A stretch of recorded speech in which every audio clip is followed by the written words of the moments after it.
प्यारे बच्चों, आइए आज हम व्याकरण के अंतर्गत सर्वनाम के बारे में जानकारी हासिल करें।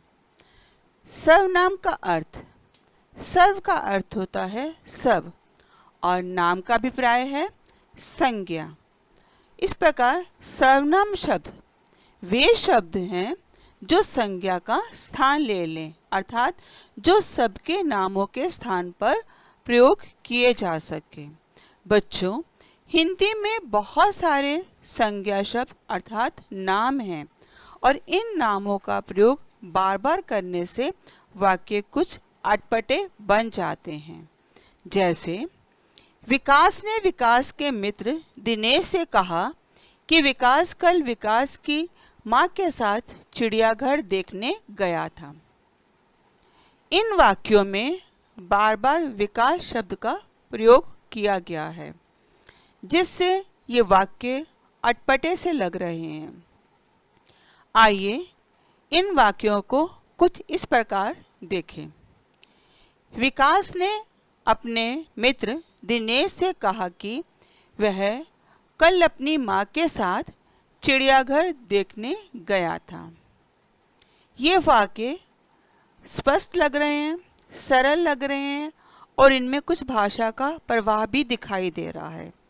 बच्चों, दरअसल हमने विकास संज्ञा शब्द का हर बार प्रयोग ना करके उनके स्थान पर कुछ शब्दों का प्रयोग किया है। अपने, वह, अपनी, ये शब्द सर्वनाम शब्द हैं। सर्वनामों के प्रयोग करने से वाक्य स्पष्ट लग रहे हैं, रुचिकर लग रहे हैं और इनसे भाषा में प्रवाह भी आ गया है। सर्वनाम शब्द वास्तव में संज्ञा शब्दों की तरह ही विकारी शब्द हैं। जिस प्रकार संज्ञा शब्द लिंग, वचन और कारक के आधार पर अपना रूप परिवर्तन कर लेते हैं, उसी प्रकार सर्वनाम शब्द भी विकारी हैं। आप संज्ञा का एक उदाहरण देखिए। जिस प्रकार लड़का शब्द है, लड़का से लड़की, लड़कों, लड़की ने, लड़कियों ने, इस प्रकार अनेक रूप परिवर्तन हो गए। उसी प्रकार सर्वनाम शब्द भी लिंग, वचन, कारक के आधार पर परिवर्तित हो जाते हैं।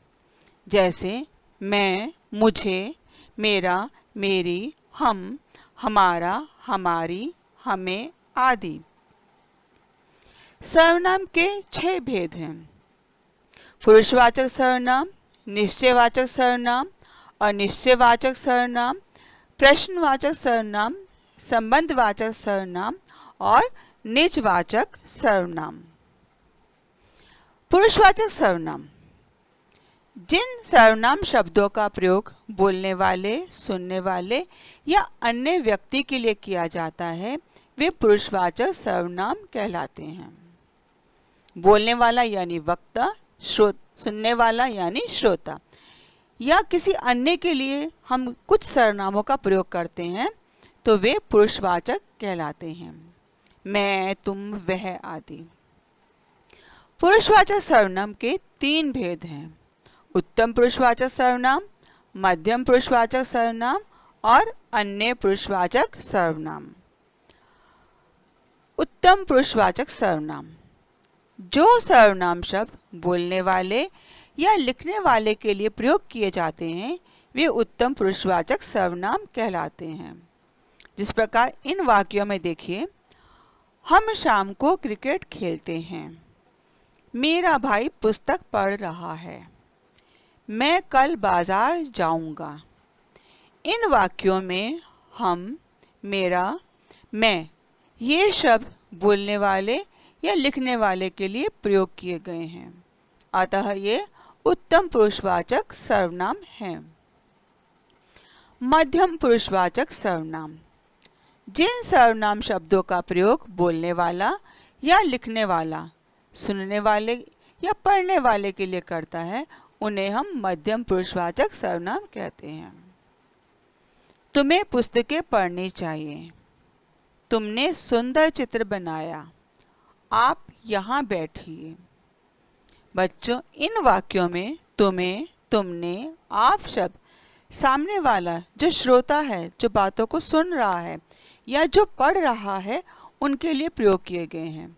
अतः ये मध्यम पुरुषवाचक सर्वनाम के उदाहरण हैं। अन्य पुरुषवाचक सर्वनाम। जिन सर्वनाम शब्दों का प्रयोग बोलने वाला या लिखने वाला किसी अन्य व्यक्ति के लिए करे, वे अन्य पुरुषवाचक सर्वनाम कहलाते हैं। यानी इसमें श्रोता अपने लिए बात ना करके या वक्ता स्वयं के लिए बात ना करके लिए किसी अन्य तीसरे व्यक्ति के लिए वो चर्चा करते हैं, तो वह अन्य पुरुषवाचक सर्वनाम कहलाता है। वह बड़ी देर से सो रहा है। उसने पिताजी से मेरी शिकायत की थी। उन्होंने देश को आजाद करवाया। वे मैदान में खेल रहे हैं।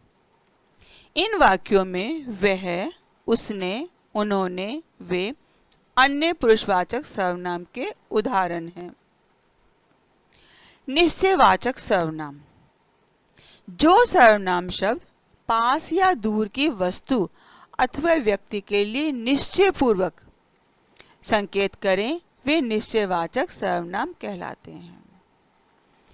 ये सब मेरी पेंसिलें हैं। यह मेरी हिंदी की पुस्तक है। वे मोहन की पुस्तकें हैं। वह विकास का मित्र है। इन वाक्यों में ये, वे, यह, वह, ये शब्द किसी संज्ञा का निश्चित संकेत करा रहे हैं, उसकी तरफ खास इशारा कर रहे हैं, निश्चय का बोध कराते हैं।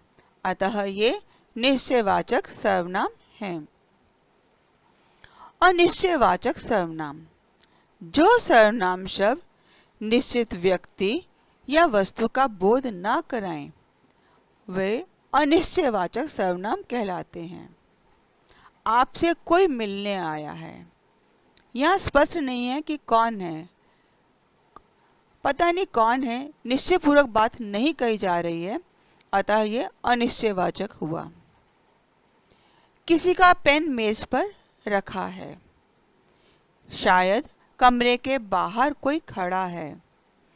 नदी में कुछ तैर रहा है। बच्चों, इन वाक्यों में कोई, किसी का, कोई और कुछ ये अनिश्चयवाचक सर्वनाम के उदाहरण हैं। प्रश्नवाचक सर्वनाम। जिन सर्वनाम शब्दों का प्रयोग पूछने वाले के लिए किया जाता है, उन्हें प्रश्नवाचक सर्वनाम कहते हैं। देखो, दरवाजे के बाहर कौन खड़ा है। यहाँ किसी से प्रश्न पूछा जा रहा है कि वो जाकर देखे कि बाहर कौन है, तो कौन शब्द यहाँ प्रश्न का बोध कराने वाला शब्द है। तुम इस पेड़ पर क्या कर रहे हो? क्या आपकी घड़ी खो गई है? लुधियाना की गाड़ी कितने बजे आएगी?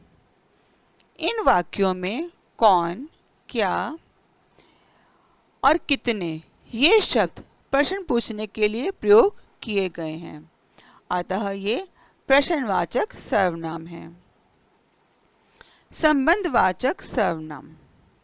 जो सर्वनाम शब्द वाक्य में आए शब्दों का परस्पर अर्थात आपस में संबंध बताते हैं, उन्हें संबंधवाचक सर्वनाम कहते हैं।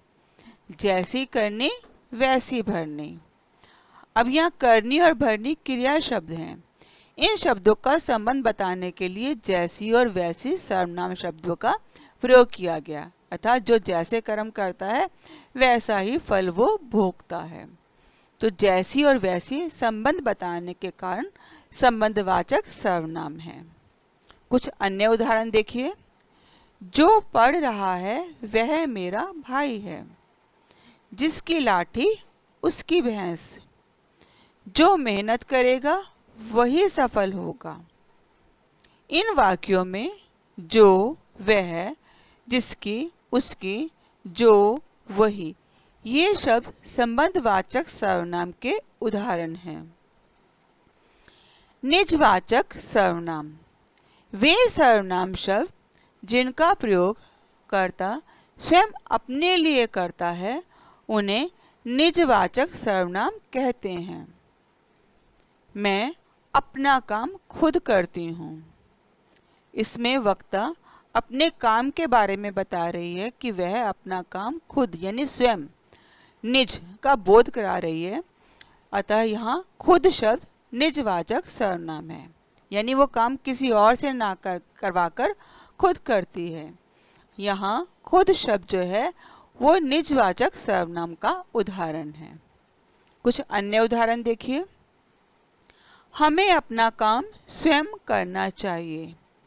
मैं अपने आप घर आ जाऊंगा। इन वाक्यों में स्वयं और अपने आप निजवाचक के उदाहरण हैं। बच्चों, आइए अभ्यास कार्य करें। अभ्यास कार्य के प्रथम प्रश्न में निम्नलिखित वाक्यों के रिक्त स्थानों में उपयुक्त सर्वनाम शब्द भरिए। इसमें कुछ वाक्य दिए गए हैं, आपको उनमें उचित सर्वनाम शब्द भरना है। जैसे पत्नी की मृत्यु के बाद डैश संन्यास ले लिया। यहाँ डैश के स्थान पे आ सकता है उसने। पत्नी की मृत्यु के बाद उसने संन्यास ले लिया। इसी तरह अन्य वाक्य आप करेंगे। दरवाजे पर डैश खड़ा है। वह डैश खाना खा लेगा। डैश लाठी डैश भैंस। चाय के लिए डैश तो नहीं कहा था। डैश पर इनकम टैक्स तो बकाया नहीं था।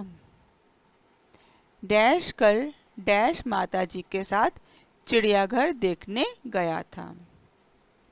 अभ्यास कार्य 2 के अंतर्गत देखिए। निम्न वाक्यों में रेखांकित सर्वनामों का भेद बताइए। इन वाक्यों में जिन सर्वनाम शब्दों को रेखांकित किया गया है, आपने बताना है कि वो कौन सा सर्वनाम है। बच्चे एक दो बार खेलकर इन्हें फेंक देंगे। अब इन्हें शब्द संकेत किया जा रहा है किसी खास निश्चित वस्तु की तरफ। वो खिलौने हो सकते हैं, तो इन्हें शब्द क्या हुआ? निश्चयवाचक सर्वनाम। कि बच्चे 1-2 बार खेलकर इन खिलौनों को फेंक देंगे। अब यहाँ खिलौने शब्द संज्ञा शब्द को ना देकर केवल सर्वनाम शब्द को ही रखा गया है, तो इन्हें शब्द हो गया निश्चयवाचक सर्वनाम।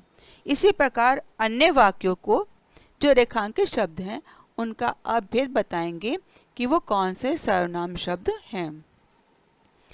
डॉक्टर साहब मुझे दवा देकर चले गए। क्यों हट जाऊं? सड़क तुम्हारी नहीं है। मैं अपने आप घर चला जाऊंगा।